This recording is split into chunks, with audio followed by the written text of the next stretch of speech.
C'est une idée, c'est un peu fou. C'est-à-dire, moi, je comprends bien que les gens aient des difficultés, oui, les hommes politiques, les journalistes aient des difficultés parce que vous dites ça, elle lui dit ça, mais moi, c'est pas mon problème. Nous aussi, il nous est passé 4000 malades dans les mains.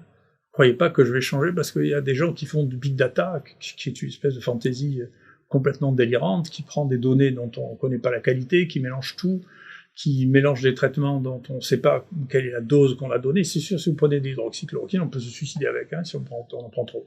Comme avec le Doliprane, d'ailleurs, qui est probablement en réalité plus dangereux que l'hydroxychloroquine, si on veut bien regarder. C'est la première cause d'intoxication dans les pays modernes du monde, le Doliprane. C'est dangereux, le Doliprane, ça tue beaucoup.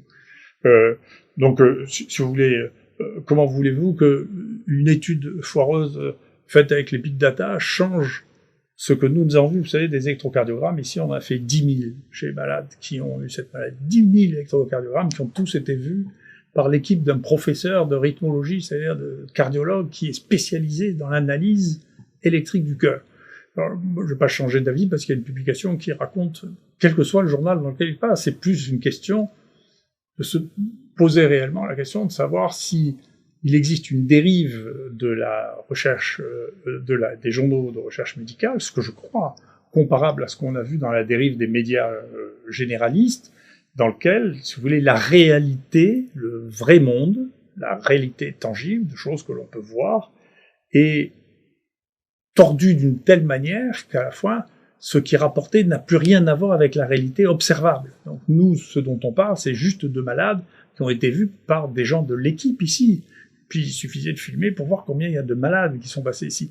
Moi, il n'y a rien qui va effacer peut-être le gâtisme, l'Alzheimer, qui effacera progressivement ce que j'ai vu de mes yeux, ce que j'ai observé. Le reste, ce qui se publie dans la littérature, c'est complètement déraisonnable. Et donc, il y a une vraie question qui se pose là, comme ailleurs d'ailleurs, qui est la différence entre le travail réel, avec la vision quotidienne, moi, de tout ce que je vois. Tous les jours, ici, on fait 2 réunions d'1 heure par jour pour examiner tous les résultats de tout ce qui se passe, de tous les malades, de qui peut sortir, qui peut pas sortir, qui était contagieux, qui ne l'est pas, et tout ça depuis 2 mois et demi. Alors si d'un coup, il suffisait qu'il y ait quelqu'un qui publie une bêtise dans la littérature pour que j'oublie tout ce qu'on a fait pendant 2 mois et demi, c'est que je serais devenu fou. Donc je vais pas changer d'avis parce qu'il y a des gens qui disent, écoutez, nous, qui n'avons pas vu de malades, on vous dit ce qui s'est passé, alors que vous, qui avez vu des malades, vous ne savez pas ce qui s'est passé. Je ne veux pas le croire.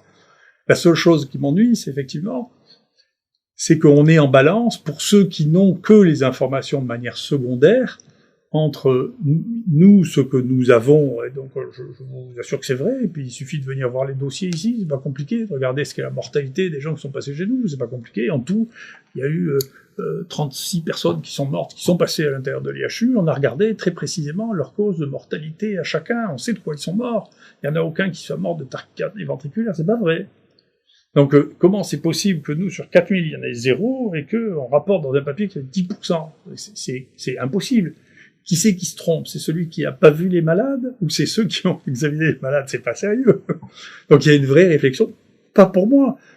Moi, je vais pas changer de conviction, parce que la réalité, je la connais. En plus, je connaissais bien l'hydroxychloroquine, parce que je donnais, je sais pas, plusieurs milliers de malades avant pour d'autres maladies, et puis les rhumatologues donnent ça à plusieurs milliers de gens. D'ailleurs, vous allez voir les décisions politiques, ça va être extrêmement étrange de dire les rhumatologues ont le droit d'utiliser un médicament qui est très très toxique, mais les gens qui soignent le Covid n'ont pas le droit de l'utiliser. Alors, pourquoi les rhumatologues ont le droit de l'utiliser? Peut-être qu'ils auront plus le droit d'ailleurs, parce que il y a un produit concurrent qui va peut-être nous faire le même coup que le Remdesivir, c'est le tocilizumab, là, qui est un anticorps monoclonal, qui coûte à peu près 200 € par semaine, alors que l'hydroxychloroquine coûte rien.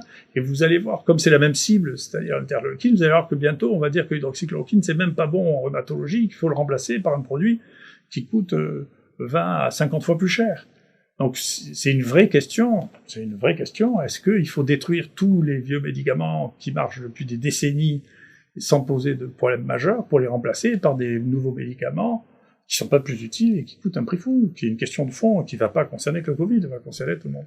Quant à cette étude-là, on va mettre cette étude sur notre site, vous verrez que quand c'est une analyse qui est faite de big data, c'est-à-dire pas par les gens qui ont pris en charge les malades, mais par les gens qui ont analysé des données d'hôpitaux, etc., les conclusions sont complètement différentes. Quand les gens ont vu des malades, globalement, 9 fois sur 10, ils trouvent que l'hydroxychloroquine marche. Quand les gens n'ont pas vu les malades, à chaque fois, ils considèrent que ça marche pas. Donc il y a un problème de biais d'analyse, si vous voulez, et donc c'est un problème de qui croyez-vous, celui qui a vu les malades et qui a traité les malades, ou celui qui a analysé les données informatiques issues des hôpitaux et remplies, on ne sait pas comment. L'épidémie du coronavirus est en train de se terminer, comme j'imaginais que ça se passe, et donc on a de moins en moins de patients, et donc on a clos notre première très très grande étude avec plus de 3600 patients, qui nous permet d'avoir une vision assez claire de ce qui se passe. Donc on a, parmi les gens qui ont été traités, la plupart des gens ont été traités par l'association hydroxychloroquine et azithromycine, et dans ce groupe, la mortalité est de 0,5%, c'est-à-dire la plus basse au monde. Donc je ne sais pas si ailleurs l'hydroxychloroquine tue, mais ici elle sauve beaucoup de gens quand même. Donc c'est un point, et quand on compare avec des méthodes très sophistiquées les groupes thérapeutiques, parce que certains n'ont pas pu recevoir hydroxychloroquine et azithromycine, ou certains n'ont pas voulu prendre le traitement, ou certains sont arrivés trop tard avant de pouvoir recevoir le traitement, eh bien, on voit qu'il existe une différence significative quand on ajuste très très précisément sur l'âge les facteurs de risque entre l'hydroxychloroquine et l'azithromycine qui donnent de meilleurs résultats que les autres traitements qu'on connaît, et ces différences sont significatives. D'ailleurs, il y avait un autre traitement, une autre publication un peu bidouillée, d'ailleurs, qui est sortie dans le British Medical Journal, qui trouvait les mêmes résultats que nous, mais ils ont refusé d'analyser leur traitement par hydroxychloroquine et azithromycine, qui était significativement différent des autres, puisque les 16 qu'ils avaient traités, il n'y en avait aucun qui était parti en réanimation, aucun qui était mort. Je ne sais pas comment, ni le papier, ni le méthodologiste qui était là-dedans ont accepté de donner des résultats comme ça, sans même faire un test statistique pour savoir si c'était mieux ou pas mieux, alors que c'était évident que c'était beaucoup mieux, il y avait une différence très très significative. Donc c'est intéressant, mais nous, globalement, si vous voulez, on a fait ce que nous, on considérait comme étant notre devoir, c'est à soigner les gens, mais il faut dire que d'ailleurs, le gouvernement ne nous a absolument pas empêchés de travailler. On a travaillé très bien, on a testé maintenant 130 000 personnes, on a fait 130 000 tests de diagnostic par PCR, chez près de 50 000 patients, on a fait le diagnostic de 5 000 cas, donc encore une fois, je vous dis, beaucoup ont été traités ici, et donc on estime qu'on a fait notre travail. On a été les premiers, et j'ai eu l'occasion de le dire aux plus hautes autorités de ce pays, à dire que les enfants n'étaient pas infectés, n'étaient pas atteints. Maintenant, je sais pourquoi. Je vous le dirai la semaine prochaine. On sait pourquoi. Donc, vraiment. Donc c'est vrai, les enfants ne sont pas atteints, on sait pourquoi.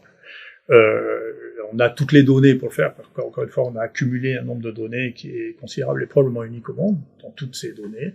On sait que certaines choses qui avaient été sous-estimées, comme le zinc, par exemple, jouent un rôle dans la sévérité. Les gens qui ont une pathologie sévère ont des taux de zinc qui sont beaucoup plus bas que les autres, à côté d'autres données qui avaient été décrites dans la littérature. On sait que les gens qui peuvent être très malades avec des lésions qui sont très visibles au scanner, alors qu'ils ne sont pas essoufflés. Donc ça pose une question sur la stratégie. Vous voyez, sur une maladie nouvelle, on ne peut pas deviner à partir des données anciennes ce qui va se passer. Chaque maladie a sa propre histoire et sa propre évolution. Et donc, nous, on estime qu'on a fait notre travail, c'est la fin de l'épidémie. Il faudra en tirer les leçons avec un peu de patience. La presse vit pas sur le même rythme que nous, mais nous, on est très serein sur ce qu'on a fait. Après, vous savez, les querelles scientifiques, politiques, publicitaires, tout ça a un temps, et puis le temps fait le tri de tout ça. Donc on n'est pas très inquiet.